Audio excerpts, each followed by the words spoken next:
The best open-world games provide a sense of limitless freedom, with developers finding cleverer ways to mask the boundaries of their game worlds. As the genre has matured, side content has become much more enveloping. Player choice has grown to have a more significant consequence on the world, with developers chucking in surprise elements that make these worlds feel like they're alive. These 15 open worlds are those that continually give reason to keep exploring long after the story's done. Cyberpunk 2077.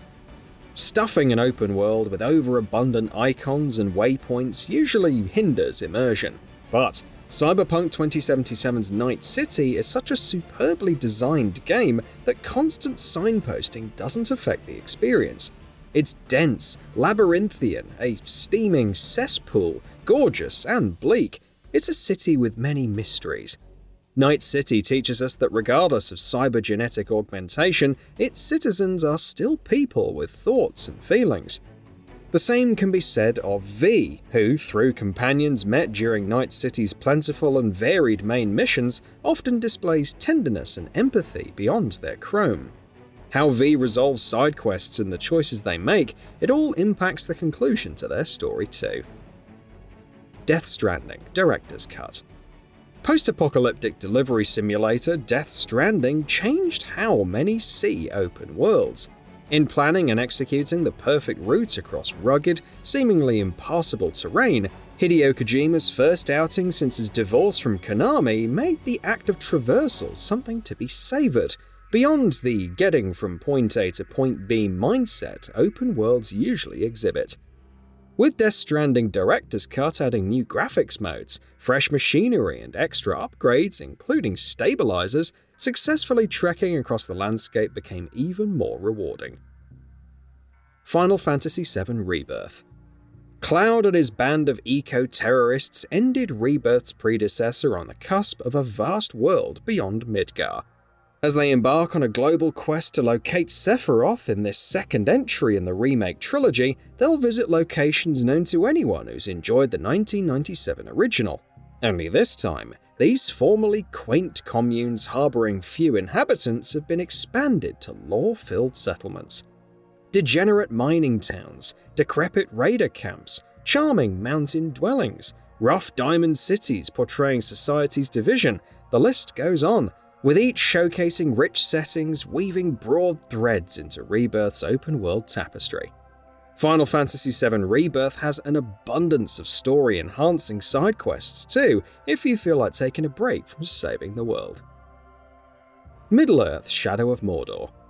Calling into question the semantics of open world is Middle-earth: Shadow of Mordor, for arguably its 5 loading screen encased biomes don't fit the true definition. But each of these areas is large, distinct, and harboring enough side activity, unique enemies, and allies that it certainly feels open world. Raising the experience further is Shadow of Mordor's Nemesis system, a dynamically generated hierarchy of orcs and war chiefs, opposition who will exist beyond scripted encounters, remembering your actions to provide an experience tailor-made for every player. Horizon Forbidden West. Horizon Zero Dawn and Horizon Forbidden West have breathtakingly beautiful open worlds. Their serene scenery is simply a joy to exist in. Guerrilla Games did a stand-up job of scattering tidbits of lore throughout too, giving ample backstory to an already arresting world. Horizon Forbidden West edges the first in this rundown simply for its fantastically designed and more varied mechanical fauna, each with numerous ways in which to take down these colossal robot beasts. Red Dead Redemption 2. Perhaps no other game on this rundown gives you the feeling of simply existing in a game world as sweetly as Red Dead Redemption 2. A pinnacle of emergent gameplay, Arthur Morgan's treks through the Old West are frequently interrupted by random combat encounters. Rival gang ambushes, random fights, train holdups, hostage situations, animal attacks, poisoned men, and a trapper who's set foot on their own trap. It's the chance of routine that's so rewarding here too. Take a ride through the wilds on horseback, perhaps go fishing or hunt for dinner, camp under twilight, and drink coffee in the morning, as immersive as it gets. Subnautica. Intimidating, threatening, magical, wonderful, and terrifying. These collective misnomers are all apt descriptors of Subnautica's experience. Submerged beneath an alien ocean, Subnautica is a survival game first and foremost, but it also harbours a thrilling feeling of exploration like no other open-world game out there. The intriguing thing with this one, though, is that no matter how scary the unknown depths are, you're always compelled to head out there again. Metal Gear Solid 5: The Phantom Pain. Metal Gear Solid 5 eschews the atmosphere of emergent open worlds. Instead, Kojima's last outing with Konami is best thought of as a tactical sandbox. Sure, vast desert plains littered with outposts seems kind of soulless initially, but these landscapes are cleverly designed for players to explore as many combat strategies as they can dream up. They're the kind of places you'll keep revisiting, if only to try something new. Elden Ring. Like other games in From Software's oeuvre, getting the most out of Elden Ring is via exploration, and thanks to its passive introduction and minimal signposting, does Elden Ring reward following your nose. First and foremost, the open world is huge, but scaled in a continuously enthralling way. You can spend over 100 hours exploring this land and still find new quests, mini-bosses, dungeons, and collectibles. The Witcher 3: Wild Hunt. Before Cyberpunk 2077, CD Projekt Red absolutely nailed an open world rife with stories. This is an open world where, should you focus on the main storyline only, you'll miss some of the game's best diversions. Side quests are aplenty, and they're remarkably varied enough that even a 60-hour playthrough might only scratch the surface of what's out there in the beautiful wilds. Treasure hunts, investigating mysterious massacres, rescue missions, revenge, betrayal, truth. Each side quest contributes to a broader picture of this vast land and its inhabitants. How Geralt chooses to resolve a side quest affects other points in the story too. A masterpiece.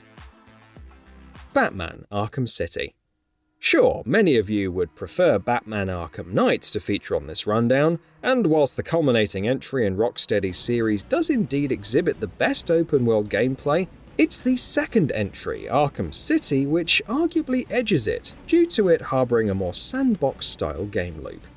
This walled-off section of Gotham isn't overly massive either. It's a perfectly sized playground for you to test out all of Batman's stealth skills and gadgetry, not least with the Riddler trophies. Ghost of Tsushima. Tsushima in Japan's Middle Ages is recreated here to beautiful extent. Pastoral, refreshing, and vibrant.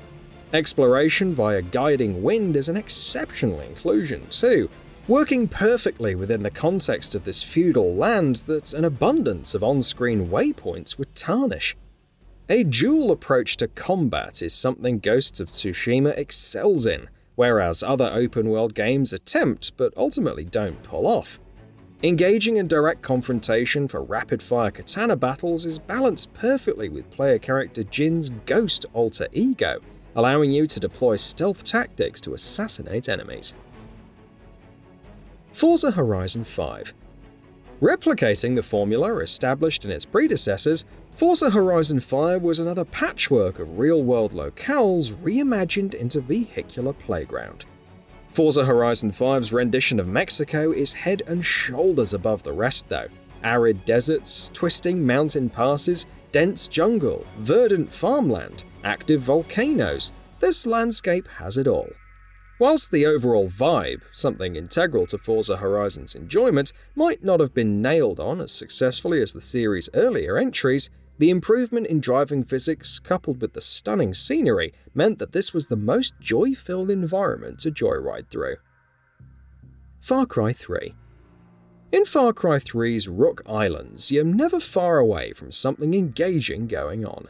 What the game's main storyline lacks, the island's diversions more than make up for it. In short, free roaming is oftentimes chaotic and always varied.